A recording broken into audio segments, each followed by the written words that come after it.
Dia diusut ya.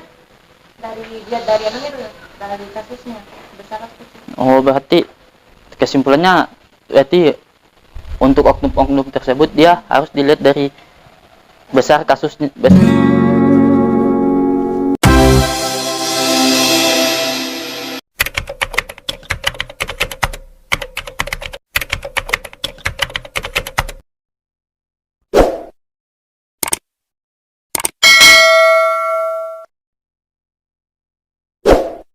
Assalamualaikum warahmatullahi wabarakatuh. Ya, saya kedatangan tamu dengan siapa? Fauzan. Ya, Fauzan asal dari mana? Asal dari Pantai Timur. Dari Di Desa Sidoan. Oh, Desa Sidoan. Kalau Ita? Kalau saya di Pantai Barat, tepatnya di Desa Kaliburu. Di Desa Sidoan itu dia salah satu sumber penghasilan daerah itu apa? Sumbernya itu salah satunya itu dari hasil sawah, padi. Nah, jadi padinya itu dia diolah sendiri atau bagaimana? Apakah diekspor langsung? Masih diolah sendiri. Berarti hasilnya itu sama petaninya ya? Iya, dan Kalau di Pantai Barat? Kalau di Pantai Barat, petani dengan nelayan. Tapi dominannya petani atau Dominannya sih petani. petani? Berarti hampir sama dengan Pantai Timur. Terus beras-beras itu biasanya dia diekspor Sulawesi atau tergantung sih, kadang-kadang pembeli itu ada yang dari luar datang langsung? Sidoan itu untuk membeli beras. Tapi berasnya berarti belum masuk di daerah lain. Kadang-kadang sudah masuk, tapi untuk keluar dari zona nyaman. Keluar dari Daerah tersebut. Sulawesi Tengah belum. Oh, berarti masih daerah-daerah terdekat. Kat harusnya dari awal itu perkenalan dulu, ente siapa, apa status, dari mana asal, begitu. Oh, Karena kan jadi santai usah. Assalamualaikum warahmatullahi wabarakatuh. Seminar. Ini obrolan santai Bung Iwan, seperti Vindes itu ya. Pernah nonton Vincent dan Desta? terusnya masih mahasiswa atau Masih mahasiswa semester? semester 6. Kalau Ita? Kalau saya mahasiswa Mas- semester 8. Oh, semester 8. Berarti sangkatan kita ya. Kenapa? Aduh. Kenapa santai? Dan kata apa? Hanya ditanya tinggal di mana, bagaimana suasana Palu, sudah berapa lama kan? Kalau ya selain mahasiswa apa kerja? Lanjut. Lanjut silakan. Apa? Keseharian selain menjadi mahasiswa ada kerja sampingan atau bagaimana, Fauzan? Kalau kesampingan sih kadang-kadang kalau mungkin pas tidak ada mata kuliah mungkin cari kerja. Berarti ada kerja sampingan begitu ya. Kalau Ita sendiri? Kalau saya sih lagi di kos aja. Oh, berarti anak-anak rumah ini rebahan. Ayo, kalau menurut Fauzan di FISIP itu bagaimana? Terutama di ilmu pemerintahan. Maksudnya cara pembelajarannya. Kalau menurut saya sih sudah termasuk sangat bagus proses pembelajaran yang saya dapatkan selama ini di fisik. Kalau dari Ita sendiri? Menurut saya sih Baik.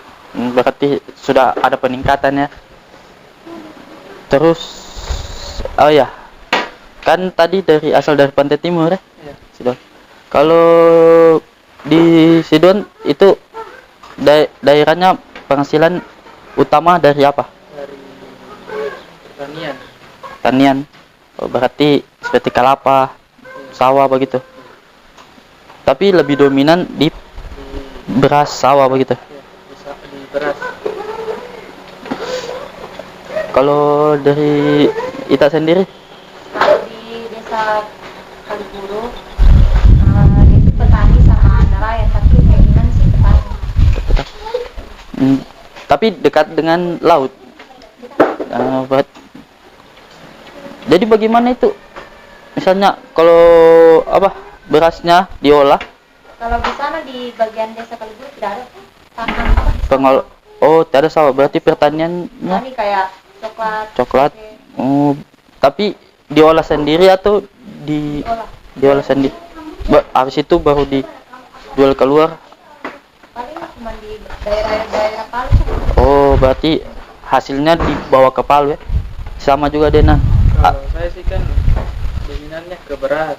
Iya, maksudnya berasnya itu dibawa ke Palu atau dibawa ke daerah-daerah lain seperti Parigi, Poso, Ampana. Itu tergantung sih, kalau ada yang pembelinya yang datang ambil keluar sama ke Palu. Oh. Tidak ya, cuma sekitaran. Oh, Jawa saja. berarti dia yang menentukan itu pembelinya yang datang, bukan dari orang yang mengelolanya itu yang untuk keluar dari situ. Iya, kalau untuk pengelola para petaninya itu tidak sampai bawa berasnya keluar itu. Berarti Mereka yang tunggu di tempat itu pembeli yang datang ambil. Jadi untuk di sini tinggal bakos atau rumah Kos di jalan di Jalan Puro sendiri atau ada sepupu sendiri. sendiri. Kalau kita Kalau saya bakos juga di Padat Karya. kerja Saya kosnya sama teman. terus sama teman. Jadi untuk Fauzan sudah turun KKN? Belum. Kenapa belum? Rencananya sih mau kasih habis MK dulu. mata kuliah dulu. Turun KKN. Berarti sekitaran tahun ini atau tahun depan perkiraan? Kalau memang bisa, rencananya tahun ini sudah mau turun KKN. Mau turun KKN.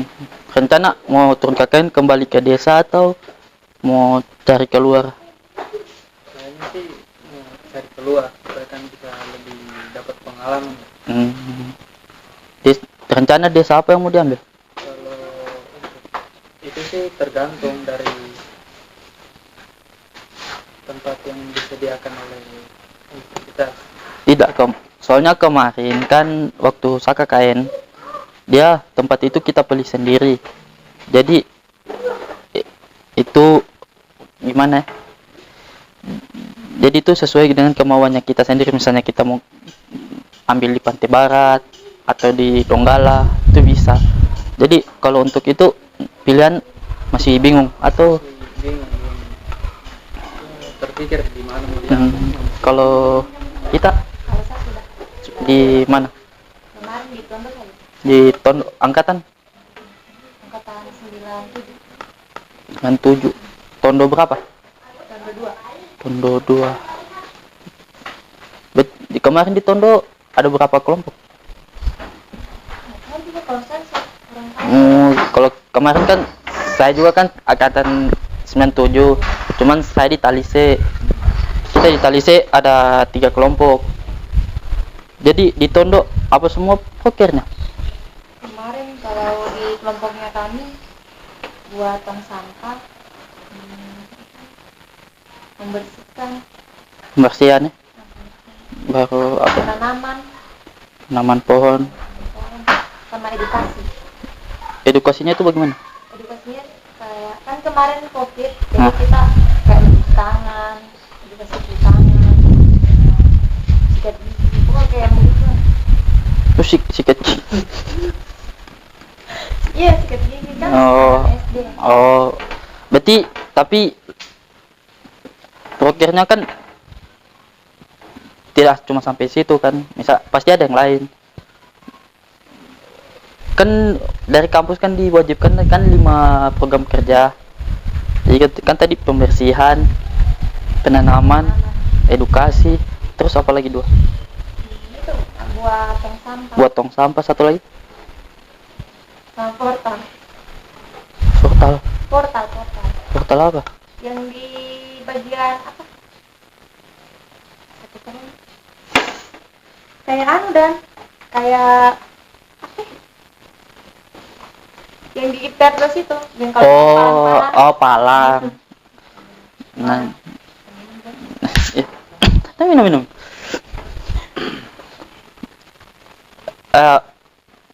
Untuk Fauzan Kalau untuk judul proposal Fauzan, so ada terlintas sedikit di anu. Masih jauh dari pemikiran. Si, Belum ada bayang-bayangnya untuk judul proposal. kalau untuk kita sendiri, so ada so menyusun atau Saya sudah menyusun hasil. menyusun hasil. Ayo berarti dikit lagi sudah ya. Insya Allah, amin. Kalau untuk judul, Kalau judul kemarin tentang kinerja pemerintah desa dalam pembangunan di desa Kalibung. berarti yang dilihat pembangunan di desa situ ya. Jadi so apa pembangunan di situ? Kalau di sana pembangunan kan kemarin masjid roboh gara-gara gempa Hmm. dibangun ulang. Hmm. Baru ada juga kayak BTN dibangun di sana untuk orang yang rumahnya hancur. Oh, tapi kalau untuk pemanfaatan anak muda kayak Karang Taruna begitu, so ada di sana. Kalau yang itu belum. Berarti Karang Tarunanya sana belum jalan. Sudah jalan sih, tapi kalau 2018 atau 2019 itu jalan kan sekarang sekarang sudah tidak. Sudah tidak. Kalau untuk fasilitas-fasilitas umum begitu di sana sudah dibangun kayak apa tempat wisata begitu atau tempat duduk-duduk wifi Belum sih. belum ada. Cuman ada satu di gedung serbaguna. Kalau itu kan biasa hari Minggu orang olahraga di situ, Oh. lansia. Lansia. Jadi itu dibuat. Berarti kalau untuk khusus kayak lapangan-lapangan olahraga so ada di sana. Ada cuman sekarang. Kan kemarin itu kan kampung Kahana yang di Kalibur itu dekat dengan laut. Jadi pas kemarin waktu gempa lautnya naik begitu. Oh, Jadi, berarti kena tsunami juga. belum mana dia. Belum anu total ya. Kalau untuk Fauzan di desa apa tadi? Sidoan. Sidoan DP pemberdayaan anak muda seperti Karang Taruna. Kalau di Sidoan sih Babi ada pemberdayaan anak muda itu ada yang Karang Tarunanya, kelompok-kelompok pencinta alamnya juga ada. Buat anu masjid juga ada. Ada Hmm. apa? Risma. Oh, Kalau desa satu desa tidak ada masjid ya. Soalnya mayoritas non muslim. Masa cuman coach yang bertanya dari mana asli? Tanya juga coach itu. Artinya walaupun tidak ditanya perkenalkan diri juga kan. kayak tak lambat deh. Nanti bapak kat itu. Tapi ngomong-ngomong status ini apa? Status. Maksudnya ada pacar, jomblo. Oh, alhamdulillah masih jomblo. Kalau Fauzan?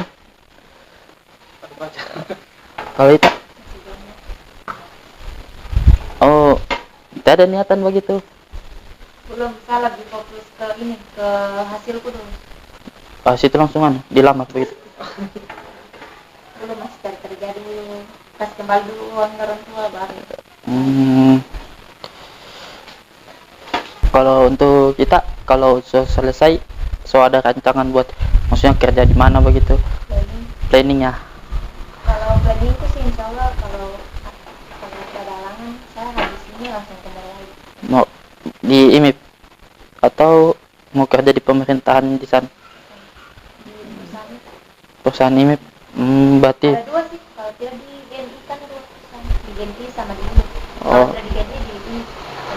Karena gue itu Kok- yang mana lolos. oh berarti melenceng dari jurusan. Kalau untuk Fauzan, so ada planning kalau insya Allah selesai Kalau untuk itu sih belum kan, karena masih harus fokus masih mau fokus di anu dulu ya, di mana karena baru semester 6 kan. dua semester. Sedangkan judul ini masih sementara cari-cari.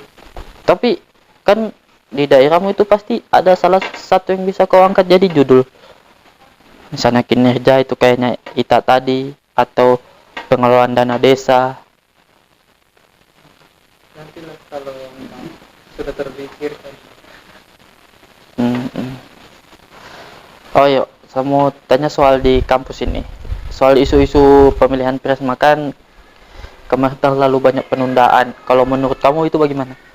Kalau saya sih kemarin tidak terlalu mana ya, kayak ketinggalan berita untuk isu kemarin pemilihan Presma itu. Makanya saya kurang update beritanya. Tapi kalau menurutnya Fauzan, kinerja Fresma yang lama itu ada dampak di kampus atau bagaimana? Kalau itu juga kan pas kemarin tuh kan kita kuliahnya online, saya di kampung terus, jadi saya tidak tahu bagaimana kinerjanya dorang selama masa jabatan. Oh iya kan dia waktu itu kan COVID. Kalau untuk kita Saya sama pendapat ada yang saya tidak ikuti itu Presma apa. berarti tidak ada dampak Fresma sama Komi ya? Saya tidak tahu. Jadi mau siapapun jadi Fresma terserah ya. Saya apa yang saya tidak tahu. Ketuanya kan saya dengar juga katanya terlalu banyak penundaan itu, seberapa kali, hampir 2 kali ditunda pemilihan Presma, terlalu banyak anunya di dalam ya. Kalau menurut kamu itu bagaimana? Apakah DP panitia atau bagaimana itu kalau terlalu banyak penundaan? Kayaknya sih dari panitianya. Berarti ada permainan di dalam. Kalau untuk isu-isu yang kemarin kan ada yang demo mahasiswa terhadap orang-orang kampus, para petinggi-petinggi kampus yang korupsi itu, kalau menurutnya kamu itu bagaimana? Kan ada berapa tuntutan itu, kayak pengaktifan jam malam. Nah itu salah satu. Kalau menurut kamu itu pengaktifan jam malam itu sebenarnya bagus atau tidak? Tergantung dari mahasiswa yang menjalani. Kalau punya kesibukan luar, saya rasa jelas kayak keberatan. Kalau dari kayak kita Saya keberatan juga. Masa siang kuliah malam ini. kan kalau pengaktifan jam malam itu istilahnya yang saya dengar dari temanku dibilang katanya untuk merenggangkan, misalnya kita yang misalnya full toh bisa ada jeda-jedanya itu.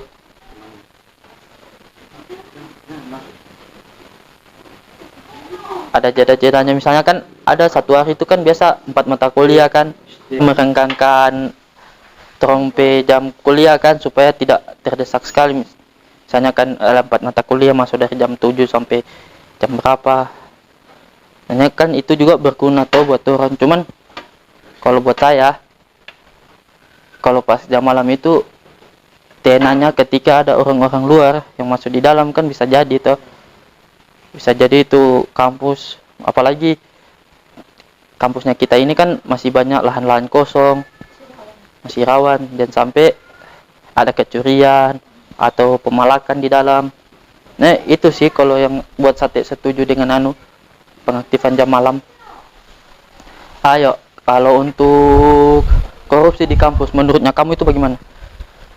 Petinggi-petinggi kampus kalau dari Fauzan. Itu dari kita.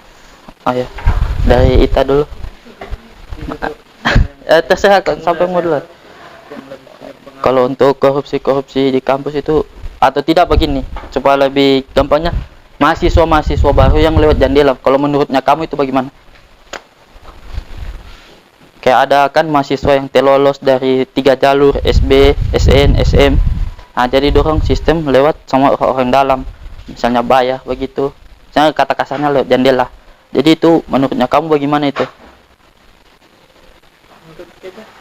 Menurut kita Terserah dari menurut Ita atau menurut Fauzan. Kalau saya sih harus dicari tahu dulu penyebabnya. Berarti tidak setuju dengan. Saya tidak. Tapi kan siapa tahu kan dari mahasiswa yang lewat jendela itu jadi mahasiswa unggul kan, tonte tahu juga. Tapi apa gunanya kita belajar atau susah-susah ujung-ujungnya yang ini yang lebih kami ini yang lewat jendela. Berarti tapi kan bisa jadi yang lewat jendela itu kan orang-orang yang lebih daripada mahasiswa SB atau SM. Kan toh juga tahu kan, cuman kalau menurut Fauzan bagaimana? Kalau mahasiswa yang lewat jendela itu? kalau saya sih mahasiswa yang lewat jendela tuh tetap pakai uang toh. Ah, Jadi sedangkan baru masuk saja sudah pakai kecurangan, apalagi pas sudah mau selesai pasti lebih banyak kecurangan yang dipakai. oh berarti tes setuju juga dengan Mas. Jadi kalau untuk DP saran-saran buat petinggi-petinggi itu supaya petinggi-petinggi kampus supaya jarang lagi ada mahasiswa-mahasiswa lewat jendela, bagaimana itu?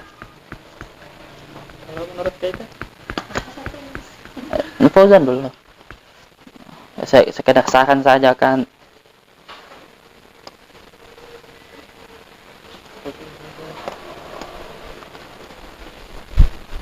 Terusnya bagaimana antisipasi supaya itu mahasiswa-mahasiswa yang lewat jendela supaya tidak lolos lagi, kalau saya sih harus lebih perketat.